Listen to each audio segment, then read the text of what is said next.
అందరికీ నమస్కారం. ఈరోజు మీ అందరికీ నేను వినిపించబోయే కథ వైదేహి ఐ లవ్ యూ. రచయిత డాక్టర్ పేరాల శ్రవణ్ కుమార్ గారు. ఇక కథలోకి వెళితే, క్లాస్ 1 కాంట్రాక్టర్ విజయ్ కుమార్ గారి సువిశాలమైన బంగళా అది. ఆవరణలోని ఊదోటలో రాయంచలా విహరిస్తోంది ఆయన గారాల పట్టి వైదేహి. నెమలికంఠం రంగు చూడిదార్, పంచరంగుల చున్నీ, ముట్టుకుంటే మాసిపోయే ఆమె మేని వంపు సొంపులు ఆ తోటకే కొత్త అందాన్ని తెస్తున్నాయి. పిలిచావా ఫ్రూటీ? ఆదుర్దాగా వచ్చాడు సుబ్బారావు. తెల్లటి డ్రిల్ ప్యాంటు, దానిమీద అంతగా మ్యాచ్ గాని గల్ల షర్టు, పైకి దువ్విన క్రాఫు, సాదాసీదా చెప్పులు. బ్లాక్ అండ్ వైట్ సినిమాల నాటి హీరోలా ఉండే అవతారం చూస్తే అతను ప్రీతం ఇంజనీరింగు కాలేజీ స్టూడెంట్ అంటే ఎవ్వరూ నమ్మరు. ఇంకోసారి ఫ్రూటీ గీటీ అన్నావో తర్జని చూపి బెదిరించింది. చంపేస్తావు అంతేగా, చిన్నప్పట్నుంచి పిలిచిన అలవాటు కదా సారీ వైదేహి, ఇంతకీ విషయం ఏంటో చెప్పు, తర్వాత చంపొచ్చు అంటూ ఎదురుగా ఉన్న సిమెంటు బెంచి మీద సెటిల్ అయ్యాడు సుబ్బారావు. కాస్త ఇంపార్టెంట్ విషయమే సుబ్బు, అతడికేసి తేరిపారా చూస్తూ అంది వైదేహి. ఏంటో అది? ఐ లవ్ యూ అంతే. పక్కనే బాంబు పడ్డట్టు అదిరిపడ్డాడు. ఆశ్చర్యం, ఆనందం, సంభ్రమం ముప్పిరిగొన్న చూపులతో అతడి కళ్ళు మిలమిలలాడాయి. అతని రియాక్షన్స్ చూస్తూ పగలబడి నవ్వేసింది వైదేహి. షాక్ తిన్నావు కదూ? నిన్న సాయంత్రం ఇదే ప్లేస్లో సడన్గా ఇలాగే ఐ లవ్ యూ చెప్పి నన్ను షాక్ తినిపించాడు రోహిత్. అదెలా ఉంటుందో నీకు చూపిద్దామని మధ్య మధ్యలో నవ్వుతూ పూర్తి చేసింది వైదేహి. సుబ్బు ముఖం రంగులు మారడం స్పష్టంగా తెలుస్తోంది. హార్ట్ ఫీలింగ్సా? అబ్బా, జోక్ చేశానులేవయ్యా బాబు. అసలు నిన్ను పిలిపించిందెందుకో తెలుసా? రేపటికల్లా నా నిర్ణయం చెప్పమని రోహిత్ ఒకటే గోల. చిన్నప్పట్నుంచి నా ఫ్రెండ్, ఫిలాసఫర్, గైడ్ నువ్వే కదా, సలహా చెప్పు ప్లీజ్, నాన్నకి మాత్రం చెప్పకు. చిన్నపిల్లలా సతాయిస్తోంది వైదేహి. నీకేమనిపిస్తే అదే చెప్పు ఫ్రూటీ, బలవంతంగా నవ్వుతూ కళ్ళలో నీటి పొర కదలాడుతుండగా గిరుక్కున తిరిగి వెళ్ళిపోయాడు సుబ్బు. పూర్ ఫెలో, హర్ట్ అయినట్టున్నాడు. కొంపదీసి తనని నిజంగా లవ్ చేస్తున్నాడా ఏంటి? చేస్తే చెప్పచ్చుగా. ఆ మాత్రం ధైర్యం కూడా లేనివాడికి ప్రేమించే అర్హత ఉంటుందా? కోర్స్ తనకే ఐ లవ్ యూ చెప్పేంత దురాశాపరుడేం కాదు సుబ్బారావు. కానీ సరదాకి తను చెప్పేసరికి నిజమేననుకొని ఉక్కిరి బిక్కిరై ఫ్లాట్ అయిపోయాడు పాపం. సుబ్బారావు తల్లితో కలిసి ఉంటున్న తమ అవుట్ హౌస్ కేసి చూస్తూ జాలిగా అనుకుంది వైదేహి. తనెక్కడా, సుబ్బు ఎక్కడా అని. అంతలోనే రోహిత్ గుర్తొచ్చాడు. రోహిత్కి సుబ్బుకి పోలిక. రోహిత్ రొమాంటిక్ లుక్స్, ఆ డ్రెస్ సెన్స్, బాణాల్లాంటి ఆ చూపులు, ఆధునిక లవర్ బాయ్లకి ప్రతినిధిలా ఉంటాడు రోహిత్. మరి సుబ్బు మనిషి పర్వాలేదనిపించినా ఆ మ్యాచింగ్ లేని డ్రెస్సులు, ఆ కొబ్బరి నూనె రాసిన జుట్టు, రాముడు మంచి బాలుడు టైపు చేష్టలు అబ్బా బోర్ కొడుతుంటాయి. చిన్నప్పట్నుంచి సుబ్బు తను కలిసే పెరిగినా అతనెప్పుడు తన కంటికి సేవకుడిలాగే కనిపిస్తాడు. పాతకాలం మనిషిలా అనిపిస్తాడు. సుబ్బు తండ్రి సీతారామయ్య గారు విజయ్ కుమార్ గారికి చిన్ననాటి స్నేహితుడు. జాబు దొరక్క అవస్థపడుతున్న తన స్నేహితుడికి తన ఆఫీస్లోనే అకౌంటెంటుగా ఉద్యోగం ఇచ్చాడు విజయ్ కుమార్. నిజాయితీయే ఆస్తిగా బ్రతికే సీతారామయ్య అంటే విజయ్ కుమార్కి చెప్పలేనంత గురి. జీతభత్యాలు లేకుండా సంవత్సరానికోసారి బోనస్ రూపంలో ఎంతో కొంత ఇచ్చేవాడు స్నేహితుడికి. కానీ వారి ఒద్దికైన స్నేహాన్ని చూడలేని కాలం హార్ట్అటాక్ రూపంలో సీతారామయ్యని చిన్న వయసులోనే కబలించింది. భర్త ఆకస్మిక మరణంతో రోడ్డున పడ్డ సీతమ్మ గారిని తన ఇంటి అవుట్ హౌస్లో ఉండడానికి అతి కష్టం మీద ఒప్పించారు విజయ్ కుమార్. తల్లి లేని ఫ్రూటీకి సీతమ్మ గారే తల్లై ఆలనాపాలనా చూసేది. అన్నయ్యలా ఆదరించిన విజయ్ కుమార్కి వండి వడ్డించేది, ఇంటి పనులన్నీ చూసేది. వైదేహికి సీతమ్మ గారు ఆయాలాగా, సుబ్బు సేవకుడిలా కనిపిస్తారు. ఎలాంటి మొహమాటం లేకుండా చిన్నప్పట్నుంచి వాళ్ళిద్దరి సేవలు పొందేది తను. విజయ్ కుమార్ మాత్రం సుబ్బుని ఎంతో ఆప్యాయంగా చూసేవారు. కారణం రూపంలోనూ గుణాల్లోనూ అతను సీతారామయ్యని పోలి ఉండడమే కావచ్చు. ఫ్రూటీ చదువుతున్న స్కూల్లోనే సుబ్బుని చేర్చారాయన. సుబ్బు చదువులో చాలా చురుకు. స్కూలులో వైదేహి మీద ఈగ వాలనిచ్చేవాడు కాదు. అలాగని వైదేహి తప్పు ఉంటే నలుగురిలోనూ మందలించేవాడు. ఒక్కోసారి సుబ్బు మీద కంప్లైంట్స్ చెప్పేది డాడీకి. నీ తప్పులు చెప్పేవాడే నిజమైన శ్రేయోభిలాషిరా, వాడు చెప్పినట్టు విను అంటూ తేలిగ్గా నవ్వేసేవారు ఆయన. సైకిల్కి రిపేర్ వస్తే తన సైకిల్ని సుబ్బుకి ఇచ్చేసి తను అతని సైకిల్ తీసుకొని దర్జాగా వెళ్ళిపోయేది. వైదేహికి జ్వరం వచ్చి స్కూలు మానేస్తే ఆ 2 రోజులు వైదేహి నోట్సు సుబ్బుయే కంప్లీట్ చేయాలి. ఇలాంటివన్నీ ఆనందంగా చేసేవాడు. 10th క్లాస్ పరీక్షల ముందు తనని టీవీ చూడొద్దని కట్టడి చేసి తనతో పాటు చదివించేవాడు సుబ్బు. నేనేం నీలా కష్టపడి చదవక్కర్లేదు, ఏ సీటు కావాలన్నా డాడీ కొనేస్తారు ఉక్రోషంగా అనేది వైదేహి. చదువుకోవాలి కానీ చదువు కొనకూడదు ఫ్రూటీ అంటూ మెత్తగా చొరక వేసేవాడు సుబ్బు. తనకి 10థ్లో ఇంటర్లో ఆ మాత్రం మార్కులైనా వచ్చాయి అంటే అది సుబ్బు చలవే. విజయ్ కుమార్ గారికి వైదేహి చదువు గురించి పట్టించుకునేటంత తీరిక ఉండేది కాదు.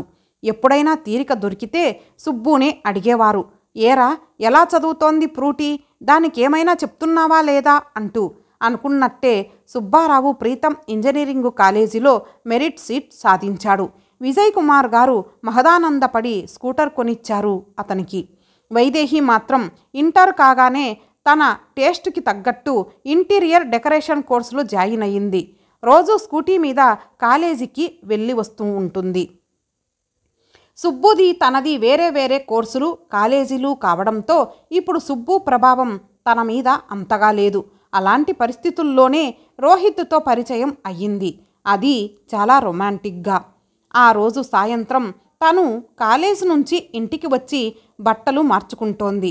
సడన్గా ల్యాండ్లైన్ ఫోన్ మోగింది. ఎవరబ్బా అనుకుంటూ ఫోన్ తీసింది. హలో, ఐయామ్ రోహిత్, ప్రీతం కాలేజీలో కంప్యూటర్ ఇంజనీరింగు చదువుతున్నా. మీరు వైదేహి గారేనా? పరిచయం లేని కంఠం. అయితే వాట్ డూ యు వాంట్? అసహనంగా అడిగింది తాను. అప్పుడప్పుడు అలాంటి ఆకతాయి ఫోన్ కాల్సు తనకి మామూలే. మీ ఇంటి అడ్రస్ కాస్త చెప్తారా? మీతో కాస్త పర్సనల్గా మాట్లాడాలి చిలిపిగా ధ్వనించాడు ఆ ఆగంతకుడు. ఏయ్ మిస్టర్, ఏంటి వాగుతున్నావు? This is too much. మళ్ళీ ఇలాంటి కాల్స్ చేశావా? గయ్యమంటూ లేచింది వైదేహి. ఓకే మిస్, అలాగే, వద్దంటే చెయ్యను. మరేం లేదు, మీ సెల్ ఫోన్ నాకు రోడ్డు మీద దొరికింది. అందులో మీ ఇంటి ఫోన్ నెంబర్ ఫీడ్ అయి ఉంటే మంచికి పోయి ఫోన్ చేశాను. మీ సెల్ మీకు వద్దంటే సరే, బై బై అనేసి ఫోన్ కట్ చేశాడు. చూసుకుంటే నిజమే, తన సెల్ ఫోన్ పోయింది. స్కూటీ మీద వస్తుంటే జారిపడి ఉంటుంది. అది డాడీ తనకి బర్త్డే గిఫ్ట్గా ఇచ్చింది. తనే రోహిత్కి కాల్ చేసి సారీ చెప్పి ఇంటికి రప్పించుకోవాల్సి వచ్చింది. బొత్తిగా అల్లరి పిల్లాడు రోహిత్. 6 జేబుల jeans pant, flower design short model shirt, భుజాల మీదికి జాలువారే జుట్టు, సన్నటి మీసం, చిలిపి నవ్వులు, చురుకైన చూపులు, నడకలో మాటలో ఉట్టిపడే సిటీ స్టైల్. తొలిచూపులోనే ఐస్ అయిపోయింది తను. తన సెల్ని తీరిగ్గా గిఫ్ట్ ప్యాక్ చేయించి తనకే ప్రజెంట్ చేస్తుంటే పకపక నవ్వింది. అతడిని మాట్లాడనిస్తే చాలు, ఆ సెన్స్ ఆఫ్ హ్యూమర్కి నవ్వి నవ్వి కళ్ళ నీళ్లు వచ్చేస్తాయి. అతను మాట్లాడుతుంటే చెవులప్పగించి వినాలనిపిస్తుంది. రోహిత్ సుబ్బు ఇంజనీరింగ్లో బ్యాచ్మేట్స్, కానీ బ్రాంచీలే వేరు. సుబ్బుది మెరిట్ సీట్ అయితే రోహిత్ది 4 లక్షలిచ్చి కొన్న సీటు, అంతే తేడా. రోహిత్ తండ్రి విశ్వనాథ్ కూడా బిల్డింగ్ కాంట్రాక్టర్ కావడం, విజయ్ కుమార్తో కాస్త పరిచయం ఉండడంతో రోహిత్ వాళ్ళు ఫ్యామిలీ ఫ్రెండ్స్ అయిపోయారు. సుబ్బుని చూస్తూనే ఓ ఈ ముద్దపప్ప, కాలేజీలో చాలాసార్లు చూశాను అనేశాడు రోహిత్. ఆ పేరు కరెక్ట్గా సూట్ అయింది సుబ్బుకి అనిపించింది తనకి కూడా. రోహిత్తో పరిచయం రోజు రోజుకి పెరుగుతూ చివరికి ఈ స్థాయికి చేరుకుంది. ఇంతకీ రేపు రోహిత్కి ఏం చెప్పాలి? అదే వైదేహి ముందు ఉన్న ప్రశ్న. మర్నాడు సిగ్గుతో సతమతమవుతూనే తన ప్రేమని రోహిత్కి వ్యక్తం చేసింది. రోహిత్ ఆనందంతో డిస్కో డ్యాన్స్ చేసేశాడు లాన్లోనే. చెప్పేశా సుబ్బు రోహిత్తో అంది ఇంటికొచ్చాక సీక్రెట్గా. వెలుగుతున్న ఆమె ముఖం చెప్పకనే చెప్తోంది ఆమె ఏం చెప్పిందో. కంగ్రాట్స్ వైదేహి, నిర్మలంగా నవ్వుతూ అన్నాడు సుబ్బు. క్యాంపస్ సెలక్షన్లో రోహిత్కి సుబ్బుకి బెంగళూరులో జాబ్స్ వచ్చాయి. 2 రోజుల్లో సర్టిఫికెట్స్తో సహా బెంగళూరు వెళ్ళాలి ఫైనల్ సెలక్షన్కి. ఆ రోజు ఉదయం విజయ్ కుమార్ గారు అర్జెంట్ బిజినెస్ వర్క్ మీద బ్యాంకాక్ ప్రయాణమై వెళ్ళారు. ఆ రోజు రాత్రే 10 గంటల వేళ విపరీతమైన కడుపు నొప్పి, జ్వరం జంట సునామీల్లా వైదేహి శరీరాన్ని కుదిపేశాయి. అర్ధరాత్రి వేళ అంబులెన్స్కి ఫోన్ చేసి హాస్పిటల్లో చేర్చాడు సుబ్బారావు. సీతమ్మ గారు దగ్గరుండి అన్ని సపర్యలు చేస్తోంది వైదేహికి. డాడీ డాడీ అంటూ ఒకటే కలవరింతలు, అంత జ్వరంలోనూ. రాత్రంతా సెలైన్ ఎక్కించి ఇంజెక్షన్స్ ఇచ్చిన నొప్పి అలాగే ఉంది. అది అపెండిసైటిస్, అర్జెంటుగా సర్జరీ చేయాలి డిక్లేర్ చేశాడు డాక్టర్ శ్రావణ్. ఆయన విజయ్ కుమార్కి స్నేహితుడే. విజయ్ కుమార్ గారికి ఎన్నిసార్లు చేసినా కాల్ కనెక్ట్ కావడమే లేదు. డోంట్ వరీ వైదేహి, ఇదేం పెద్ద సర్జరీ కాదమ్మా, నేనున్నానుగా ధైర్యం చెప్పాడు డాక్టరు. సీతమ్మ గారు కన్నీళ్లు దిగమింగుకుంటూనే ఫ్రూటీకి ధైర్యం నూరిపోస్తున్నారు. ఫ్రూటీకి అసలు ఇంజెక్షన్ తీసుకోవడం అన్నా చెప్పలేనంత భయం. ఇల్లంతా పరుగులు తీస్తుంది. అలాంటిది ఆపరేషన్ అనేసరికి ఏడ్చేస్తోంది. విషయం తెలిసి రోహిత్ హడావిడిగా వచ్చాడు. అమ్మయ్య వచ్చేసావా, డాడీ కూడా లేరు, ఎంత టెన్షన్గా ఉందో. నువ్వు ఆపరేషన్ టైంలో నా పక్కనే ఉండాలి. ముందుకి వంగి రోహిత్ చెయ్యి గట్టిగా పట్టుకొని వదలడం లేదు వైదేహి. ఇబ్బందిగా నవ్వేసి నెమ్మదిగా చెయ్యి విడిపించుకున్నాడు రోహిత్. సిల్లీగాల్, అది చాలా సింపుల్ సర్జరీ అట. డాక్టర్తో మాట్లాడాను. తేడా వస్తే ఊరుకోనని వార్నింగ్ కూడా ఇచ్చాను. నాకు నీ సర్జరీ అయ్యేదాకా వెళ్ళాలనే లేదు. కానీ ఏం చెయ్యను, బెంగళూరులో రేపే రిపోర్ట్ చేయాలి. చేయలేదనుకో నెక్స్ట్ క్యాండిడేట్కి ఇచ్చేస్తారు. మంచి జాబ్ చేజారిపోతుంది. అన్నట్టు సుబ్బారావు బయలుదేరుతున్నాడా? వాడికి కూడా రేపే ఫైనల్ సెలక్షన్. అయోమయంగా చూస్తూ ఉండిపోయింది వైదేహి. అరే ఏంటి వైదేహి, చిన్నపిల్లలా? బీ ప్రాక్టికల్ యార్. నేనున్నా సరే సర్జరీ నేను చేస్తానా? డాక్టర్లు సిస్టర్లే కదా చేస్తారు. మేమంతా బయట కూర్చొని ప్రేయర్స్ చేయవలసిందే. అదేదో అక్కడి నుంచే చేస్తాను. నీకేం భయం లేదు. నేను వచ్చేసరికి పూర్తిగా నార్మల్ అయిపోతావు. నాకు జాబ్ రాగానే పెద్దవాళ్ళకి మన ప్రేమ గురించి చెప్పేద్దాం, ఏమంటావు అంటూ వైదేహి బై బై అని చెప్పి వెళ్ళిపోయాడు రోహిత్. అతను చెప్పేది నిజమే కదా, ప్రాక్టికల్గా ఉండాలి. రోహిత్ డాడీ కూడా ఉన్నా ఏం చేస్తారు? డాక్టర్లే కదా అంతా చేసేది. కళ్ళు తుడుచుకొని తనకి తాను సర్ది చెప్పుకుంది వైదేహి. సర్జరీ టైం దగ్గర పడుతోంది. కళ్ళు మూసుకొని పడుకున్న వైదేహి నుదుట ఏదో రాసినట్లై కళ్ళు తెరిచింది. శివాలయంలో అర్చన చేయించా ఫ్రూటీ. ఈ విభూతి పెడితే ఇంకేం భయం ఉండదన్నారు పూజారి గారు. నుదుట విభూతి రాస్తూ సుబ్బు అంటున్న మాటలు ఎందుకో కొండంత ధైర్యాన్నిస్తున్నాయి. ఇలా రోహిత్ చేస్తే ఎంత బాగుండేది. ఒక్క క్షణం మనసు కలుక్కుమంది. అంతలోనే కామన్ సెన్స్ మేల్కొంది. నీవన్నీ సిల్లీ సెంటిమెంట్స్ సుబ్బు. అన్నట్టు నువ్వింకా బెంగళూరు బయలుదేరలేదా? ఆశ్చర్యంగా అడిగింది. నీకు సర్జరీ కదా, ఎలా వెళ్తాను? అంతే ఆశ్చర్యంగా అడిగాడు సుబ్బు. ఇది కూడా రోహిత్ అనాల్సిన మాటే. అంటే రోహిత్కి తన మీద లవ్ లేదా? నో అదేం కాదు, లవ్ లేక కాదు. హీ ఈజ్ ప్రాక్టికల్ అంతే. గట్టిగా రోహిత్ని సమర్థించుకుంది మనసులోనే. అరే బీ ప్రాక్టికల్ యార్. మా డాడీ రోహిత్తు ఉండి చెయ్యలేనిది నువ్వేం చేసేస్తావు? నీ ప్రాణం అడ్డువేసి నా ప్రాణం కాపాడతావా? అనస్థీషియా ఇచ్చి సర్జరీ చేస్తావా? చిన్నప్పటినుంచి నువ్వింతే. నువ్వు లేకపోతే నేను బ్రతకలేనన్నట్టు బిల్డప్లు ఇస్తావు. నీకిప్పుడు జాబ్ చాలా అవసరం. దయచేసి బయలుదేరు, త్యాగాలు చెయ్యకు, వ్యంగ్యంగా నమస్కారం పెడుతూ అంది విసుగ్గా. రోహిత్ మీద అక్కసు సుబ్బు మీద చూపుతున్నానని తెలుసు ఆమెకి. ఓకే వైదేహి, అలాగే వెళ్తాను. అవమానం దిగమింగుతూ వెళ్ళిపోతున్న సుబ్బుని చూస్తుంటే ఏదో చెప్పలేని ఫీలింగు కలిగింది ఆమెలో. కాసేపటికే వైదేహిని ఆపరేషన్ టేబుల్ మీదికి షిఫ్ట్ చేశారు. ఆపరేషన్ జరుగుతుండగా అనుకోకుండా మేజర్ వెసల్ ఏదో కట్ అయ్యింది. తీవ్ర వేగంతో ఎగజిమ్ముతున్న రక్తధారని సీనియర్ సర్జన్ అయిన శ్రావణ్ కూడా కంట్రోల్ చేయలేకపోతున్నాడు. పేషెంట్ బీపీ పడిపోతోంది. అర్జెంటుగా 2 బాటిల్స్ రక్తం ఎక్కించాలి అంటూ హడావిడి పెట్టేస్తున్నాడు అనస్థటిస్టు శ్రీకాంత్.